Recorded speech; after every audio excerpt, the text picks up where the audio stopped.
No terve.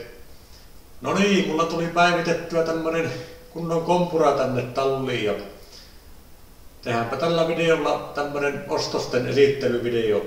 Eli katsotaanpa mitä tämä paketti pitää sisällään. Elikkä mullahan oli ajatuksena, että hommaa tommosen tarpeeksi ison kompuran, että sillä pystyy tekemään noita pikkumaalaushommia. Ja sitten tuli tämmönen vastaan tuolla netissä, eli tämmönen öljytön kompressori. Ja ensimmäinen asia, mikä kiinnitti huomioon, niin tämä luvattiin, että tämä on tosi hiljainen, kun vertaa ihan tommosiin tavanomaisiin kompressoroihin, että 64 desibeliä oli tämän äänenvoimakkuus. Kun normaalisti tämän koko luokan ja hintaluokan kompressorit, niin niiden äänenvoimakkuus on jotakin 90-100 desibeliä, niin tämä on aika hiljainen verrattuna niihin. Ja tosiaan öljytön kompressori, niin tulisiko sieltä sitten puhtaampaa paineilmaa maalaukseen. Ja toimii 230 voltin jännitteellä ja 100 litran säiliö on ja imutuotto 405 litraa minuutissa.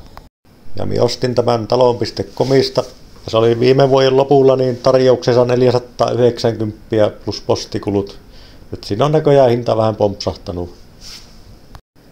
Ja tämähän löytyi tuolta paketista muuten valmiina, mutta renkaat vaan pitää laittaa paikalle ja samaten kuin nuo imusuodattimet. Ja renkaat on helppo laittaa, nehän vaan tulee prikka tuohon ja sokka siihen päälle, niin se pysyy siinä sitten. Ja siitä se nostetaan sitten lattialle ja sitten vielä nämä imusuodattimet paikalle ja nehän vaan pyöritetään tuonne. Ja tuolla lailla riittää ihan käsikirreys tuossa.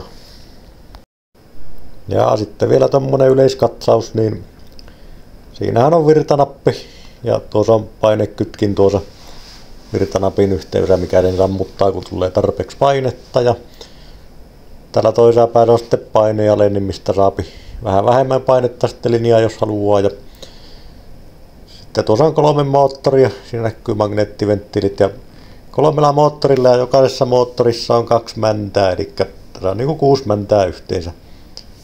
Ja ihan laadukkaan oloinen. Ja sitten vaan kompura käyntiin ja testataan, miltä se kuulostaa.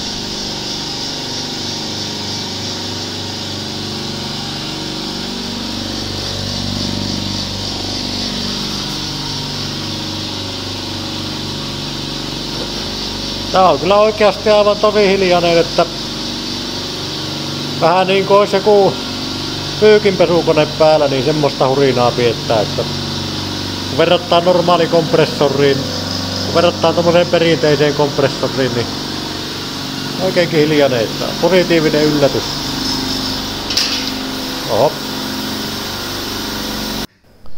Matti tykkää ja suosittelee. Mutta tuli ostettua jotakin huonoakin, eli ostin tämmösen Black & Deckerin Halapis-sarjan, missä on tämmösiä paineilmatyökaluja. Ja tässä tuli mukana tämmönen pikkunen letkunpätkä, niin tämä letku oli kyllä tosi huono, että tuolle luvataan, oliko tuossa 8 paaria vai 10 paaria kesto, niin tuo jo 4 paarissa niin lähti halkeamaan tuo letku tuosta liittimen juuresta, että eipä ollut oikein laadukas. Mutta siinähän luki, että Made in China, niin semmosia kai ne on. Mutta joo, pitää investoida vähän parempia paineilmatyökaluja sitten jatkossa, niin onnistuu nuo hommakki paljon paremmin sitten. Mutta joo, katsellaanpa sitten seuraavalla videolla, mitä taas keksitte.